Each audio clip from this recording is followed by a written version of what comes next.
Unë po pres zgjedhje të lira, demokratike. Besoj me fest të tjenë, me babadimët. Jo, po me thonë të drejtën,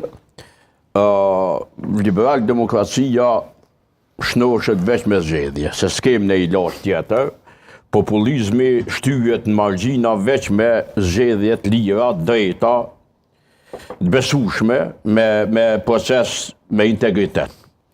Dhe zgjedhjet kanë shëru edhe demokraci më të mëdha se jona. Me rëndësi për mua është që vendi me 28 shkurt del nga ilegaliteti në legalitet. Ne kemi një situatë paqartë prej 15 prillit të vit si vjetë shumë. Pse të në tjemi në legalitet? Kontinuele të kushtetueshmërisë dhe ligjshmërisë. Do thotë, ju njëna ciklin që hajtë ta provojmë pak se zbohet nomi edhe jonë kurthu në shkelje që ka prodhu, një shkelje ka prodhu shkelje zinxhirore. Dhe sot, beson jo se jo, gjykata kushtetuese mund me i post 20 landë.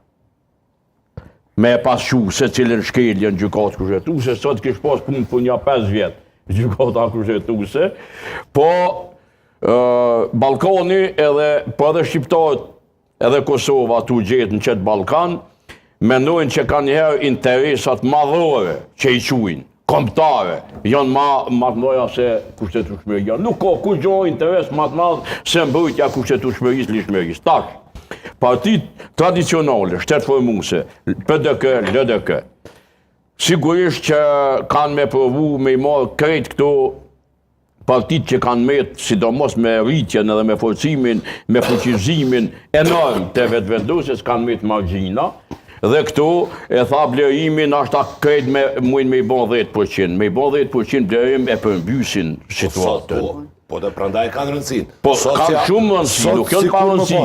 Por unë mendoj që aktualisht këtu janë metë jashtë parlamentit që ka 5 vjetë dhe po thuj se janë shpërbon. Si nisma liberale, qytetare, AKR, çka janë këtu familja, në fakt AKR tregoj një peshë të votës. Demokristian tradicionalisht që në kanë me LDK-n.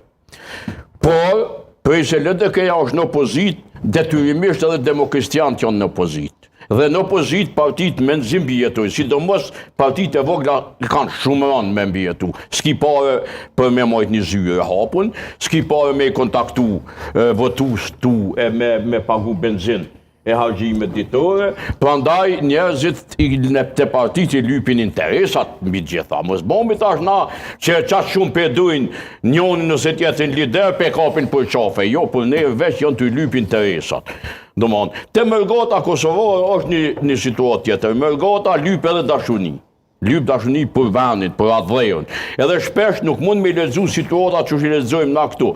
Prandaj, unë ku mendu që po bëj mirë kur në mërgatës më thonë ju duhet të luftoni për vete, jo për qeverisjen, as të Albinit, as të Lumirit, as të tash zotit Hamza, po ju duhet me kërku për vete dhe më shajnë për internet se nuk e kuptojnë. Unë kom mendu që mërgata mas mirët është që me votu veç në mërgatë dhe me i pas 2 deri në 3 përfaqësues në kuvendin e Kosovës. Ose s'paku me i pas vendet garantu, me mundru ligjit zgjedhor, që një përfaqësues për Evropë, një për Amerikë, një për Kanadë, Australi, Novë Zelandë të i, që ka po dhjo në të deputet, me pas kuvendi Kosovës që janë mërgatë, dhe që i bëjnë interesat e mërgatës. Ata mujnë me shty ligje, mujnë me shty benefite, shumë për para, sepse mujnë me hinë koalicion me shty partitë mëdha. Edhe me shty idejën e mërgatës që me mojtë gjallë qatë dashuni që po mund e për atë dhejën. Po dojnë me orientu votën që ata po dojnë, është e drejtë e tyre, kushtetuese, s'mund mja unalë kërkush, si do qoftë. Problemi është që nëse për një me kanë mëri me rujtë substancën që të partitë e vogla, që të nisma qytetarët vogla, atëherë këto në koalicion me PDK-n dhe LDK-n e përmbysin rezultatin e nënshkurtit. Po thua edhe njëherë, kush e përmbys rezultatin në nënshkurtit? Nëse gjithashtu partitë e vogla hynë koalicionojnë me PDK-n dhe LDK-n, bashkë të dy palë, bashkë e përmbysin rezultatin e nënshkurtit. Dhe kur po thua partitë e vogla, fletë edhe për nismën e AKN, apo për partitë jashtë? Jo, të gjithë, 3 partitë që janë në kuvend me